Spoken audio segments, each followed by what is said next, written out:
अस्सलाम वालेकुम भाई। वालेकुम अस्सलाम भाई। बेटा सलाम करो। अरे अम्मी परेशान मत करो मुझे। बहू इसको सिखाओ बड़ों को सलाम करे करे। ये बुड्ढा मेरे बीच में बहुत बोलता है। ये भी ना अपने दादा से बुड्ढा कहता है। बहुत लाडला बेटा है मेरा। हाँ हेलो, अबे तेरी माँ की। ये भी ना गाली बकना सीख गया। इसको डांटते क्यों नहीं? अरे अभी बच्चा है, जब बड़ा हो जाएगा तब समझा देंगे। ला चश्मा दे। अम्मी 50 रुपए दे। बेटा अभी खुले नहीं है, थोड़ी देर बाद दे दूंगी। दे दे अभी दे। अरे बेटा पापा मार दूंगा तुम्हारे भी। बेटा मेरे भाई, अगर बच्चा कोई गलती करे तो उसे बचपन में ही नसीहत करो, क्योंकि वो जितना बड़ा होगा उतना सुधरेगा नहीं और ज्यादा बिगड़ेगा। आज ही आप सबको गालियां बक रहा है, आप पे हाथ उठा रहा है और आप लोग हंस के टाल दे रहे हैं। लेकिन मेरे भाई, जब ये बड़ा हो जाएगा तो आपको मारेगा भी। उस वक्त आप लोग कुछ नहीं कर पाएंगे सिवाय अफसोस के। पापा ने बाइक दी है लेकिन फिर भी साइकिल से लेकर आ रहे हो। खामोश बैठी रहे। हाँ दामाद जी, आफत, मेरी हालत हो गई ढीली। चचा खुद को संभालो, कहीं आपकी तहमत ना हो जाए गीली। आ गया जहन्नुम। आओ दामाद जी आओ। मामा दे दो तुम मुझे अपना पजामा। बहुत बढ़िया पहनी है तुमने अंगूठी, ये मुझे दो और पिलवाओ मुझे फ्रूटी। ला रहा हूँ दामाद जी फ्रूटी। रुको, पता है जब दामाद आने वाला है तो फ्रूटी पहले से फ्रिज में लाके क्यों नहीं रखी? दामाद जी गलती, हमारी गलती, तुम पूरे मोहल्ले के दामाद हो, लड़ो मत, हम ला रहे हैं फ्रूटी। अब नहीं पीऊंगा फ्रूटी, मेरे पैर दबाओ। पापा से पैर दबाएंगे अब। और मेकअप की दुकान बंद कर अपनी जुबान। ससुर जी दबाओ पैर, वरना नहीं है आज तुम्हारी खैर। हाँ, पापा तूने मेरे पापा से मेरे पैर दबाए, ये तो बहुत बड़ा गुनाह है। और ससुर जी से पैर दबाना ये क्या सवाब का काम है दामाद जी? ससुर जी को पैरों की धूल नहीं समझना चाहिए, क्योंकि ससुर भी बाप जैसे ही होते हैं। अरे पापा को चोर बता रहे हैं आप। ओ सस्ती दुल्हन, यही सच है। दामाद जी हम लोग चोर नहीं है।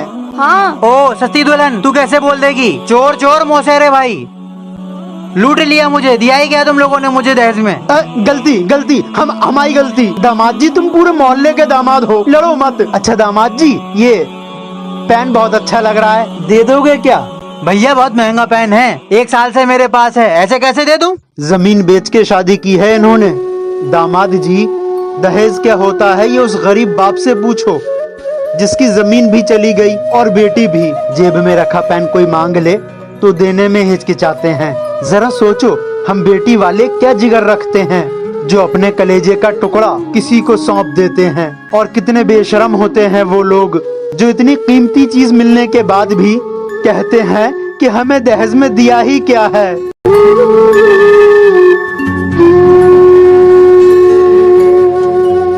जल्दी जल्दी चल, आ गया शादी वाला घर। दामाद जी! दामाद जी चलो नाश्ता हो जाए। और दामाद जी नवासी नवासा नहीं आए। कहाँ है अपनी रेलगाड़ी? पीछे आ रहे हैं।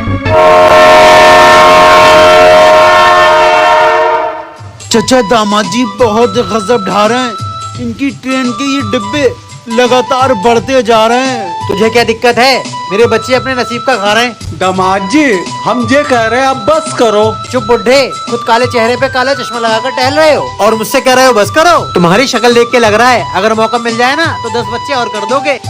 क्यों हर वक्त पापा को जलील करते रहते हैं? ओ काली दुकान, तलाक दे के ना तेरी जिंदगी में अंधेरा कर दूंगा। चुप खड़ी रहे। दामाद जी गलती, हमारी गलती, तुम पूरे मोहल्ले के दामाद हो, लड़ो मत। दामाद जी तुम करते हो बहुत लफड़े, मेरी शादी में तहमत बांध के आ गए, कहाँ गए तुम्हारे कपड़े? शादी का ये कार्ड तो भेजा, इसमें पैसे रख के तो भेजते। दामाद हूँ, कपड़े के अपने पैसों से बनाऊं, तहमत पहन के बारात में जाऊंगा और तुम्हारी बेइज्जती करवाऊंगा।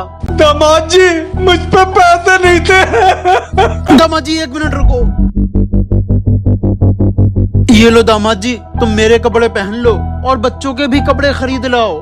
लेकिन अगर तुम्हारे ससुर गरीब हैं तो इनकी इज्जत की धज्जियां मत उड़ाओ। सही कहते हैं, दामाद दहेज में ससुर से सब कुछ ले जाता है, लेकिन फिर भी कभी बेटा नहीं बन पाता है।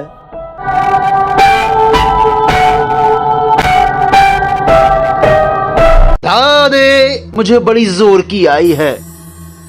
मैं आ गया। साइकिल वाले भूत, मैंने तेरा बहुत नाम सुना है, इसीलिए दादी को मारने के लिए अब मैंने तुझे चुना है। तू जिसको भी अपनी साइकिल पे बैठाता है वो तेरी तरह कंकाल बन जाता है। दादी वहाँ खड़ी है, जल्दी से जा। बुढ़िया मेरी साइकिल पे बैठ जा। बूढ़ी दादी गई डर, अब जाएगी मर। साइकिल रो क्यों रही है? मेरे दादा की भी ऐसी साइकिल थी। एक दिन साइकिल से जा रहे थे, कार से टकरा गए और मर गए मेरे दादा। रो मत मेरी पोती, मैं हूँ तेरा दादा। मेरे प्यारे दादा। मेरी पोती। दादी निकली साइकिल वाले कंकाल की पोती। समझ नहीं आता आखिर ये दादी खत्म क्यों नहीं होती। हेलो दोस्तों, आज इस स्कूल में मेरा पहला दिन है। सुन इधर मत बैठ। क्यों? पीछे जाके बैठ जाओ। अरे सर नहीं आया अभी।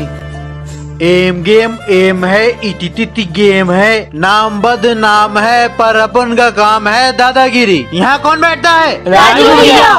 हट। हेलो दोस्तों। ओ शानू, पता ही राजू दादा की जगह है। बहुत बुरा है वो, हम सबको रोज मारता है। तुम लोग उससे कुछ कहते क्यों नहीं हो? भैया हम सब में हिम्मत नहीं है।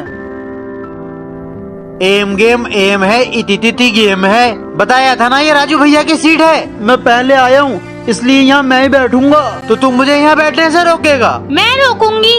मैं भी रोकूंगा। पंखुड़ी, जियान और मैं भी रोकूंगा। मैं भी। मैं भी। ये सब तो एक हो गए। मुझे माफ कर दो, मैं पीछे बैठ जाता हूँ। देखा, जब हम लोग एक हो जाते हैं तो बड़ी से बड़ी मुश्किल खत्म हो जाती है।